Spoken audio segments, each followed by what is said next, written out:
ಯಜಮಾನ್ರಿ ನಮಸ್ಕಾರ. ಎಷ್ಟು ಆಡದವ್ರಿ? ಒಂದು 20 ಆದವ್ರಿ. ನೀವು ಎಲ್ಲ ಕಡೆ ತಿರುಗಾಡಿ ಮೇಯಿಸ್ತೀರಿ? ಬಂಧುಗಳೇ ನಮಸ್ಕಾರ. ಇವ್ರೇನು ಎಲ್ಲ ಕಡೆ ತಿರುಗಾಡಿ ಆಡು ಮತ್ತು ಕುರಿಗಳನ್ನ ಮೇಯಿಸ್ತಾರಲ್ಲ, ಇವ್ರಿಗೆ ನಾವು ಸಂಚಾರಿ ಆಡು ಮೇಯಿಸೋರು ಮತ್ತು ಸಂಚಾರಿ ಕುರಿಗಾಹಿಗಳಂತ ಕರಿತೀವಿ. ಯಜಮಾನ್ರಿ, ಹಿಂಗೆ ನೀವೆಲ್ಲ ತಿರುಗಾಡಿ ಆಡ ಮೇಯಿಸ್ತೀರಿ ಅಲ್ಲ, ಇದು ಚಲೋ ಅಂತೀರೋ ಏನೋ ಒಂದು ಶೆಡ್ ಮಾಡ್ಕೊಂಡು ಆಡ ಮತ್ತು ಕುರಿ ಮೇಯಿಸ್ತಾರಲ್ಲ ಅದು ಚಲೋ ಅಂತೀರೋ? ಈಗ ತಿರುಗಾಡಿ ಮೇಯ್ಸಕ್ಕೆ ಜಾಗನೂ ಇಲ್ರಿಪ್ಪ, ಒಂದು ಸಡ್ ಮಾಡಿರಿ ಅಷ್ಟು ಸಾಕು. ಗೌರ್ಮೆಂಟ್ ಏನಾರ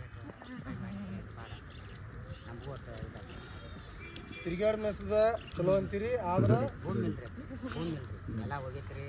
ಸುಮ್ಮನೆ ಒಂದು ಸಡ್ ಪಡ್ಕೊಂಡು ಏನಾರ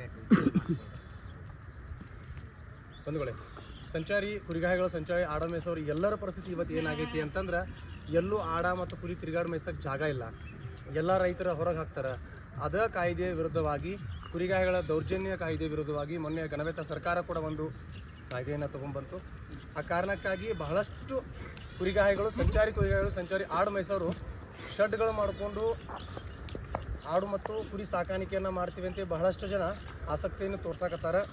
ಆ ಕಾರಣಕ್ಕಾಗಿ ಅಧಿಕೃತ ಸರ್ಟಿಫಿಕೇಟನ್ನು, ಸಾಲ ಸೌಲಭ್ಯಗಳನ್ನು ಪಡೆಯೋದ್ರ ಬಗ್ಗೆ, ಕುರಿಗಾಹಿಗಳನ್ನು ID ಕಾರ್ಡ್ ಪಡ್ಕೊಳ್ಳೋದ್ರ ಬಗ್ಗೆ, ಶೆಡ್ಡನ್ನು ಹೆಂಗೆ ನಿರ್ಮಾಣ ಮಾಡ್ಕೊಳ್ಳೋದು, ಔಷಧ ಉಪಚಾರಗಳನ್ನು ಹೆಂಗೆ ಮಾಡೋದು ಎಲ್ಲವನ್ನು ಈ ತರಬೇತಿಯಲ್ಲಿ, ಆಡು ಮತ್ತು ಕುರಿ ಸಾಕಾಣಿಕೆ ತರಬೇತಿಯಲ್ಲಿ ಅರಭಾವಿ ಫೌಂಡೇಶನ್ ಮತ್ತು ಮೌರ್ಯ ಪಶುವೇದ ಅಕಾಡೆಮಿ ಎರಡೂ ಸಂಸ್ಥೆಗಳು ಆದಷ್ಟು ಬೇಗ ಆಡು ಮತ್ತು ಕುರಿ ಸಾಕಾಣಿಕೆ ತರಬೇತಿಯನ್ನು ಹಮ್ಮಿಕೊಳ್ತಾ ಇದ್ದಾರೆ.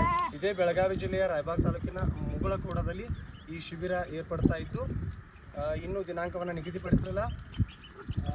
ಯಾರ್ಯಾರು ಆಡು ಮತ್ತು ಕುರಿ ಸಾಕಾಣಿಕೆಯ ತರಬೇತಿಯನ್ನು ಪಡ್ಕೋಬೇಕು, ನಾವು ಕೂಡ ಇದರಲ್ಲಿ ಆರ್ಥಿಕವಾಗಿ ಮುಂದೆ ಬರಬೇಕು ಅಂತ ಆಸಕ್ತಿ ಇದ್ದೀರಿ, ಆದಷ್ಟು ಬೇಗ ನಿಮ್ಮ ಹೆಸರುಗಳನ್ನು ನೋಂದಣಿ ಮಾಡಿಕೊಡ್ರಿ. ನೀವು ಶೆಡ್ ಅದು ಮಾಡ್ಕೊಳ್ಳೋದ್ರಿ? ಹ್ಞೂ ರೀ, ಮಾಡಾರ್ದ್ರಿ. ನಮ್ಗೆ ಅಡ್ಡಾಡಿ ಆಗಲಿ, ನಿಮಗೂ ಸಾಲ ಸೌಲಭ್ಯಗಳು ಏನೇನದ ಎಲ್ಲ ಮಾಹಿತಿಗಳನ್ನು ಕೊಡೋಣ್ರಿ. ಹ್ಞೂ ರೀ, ಆಗಲಿ. ನಮಸ್ಕಾರ.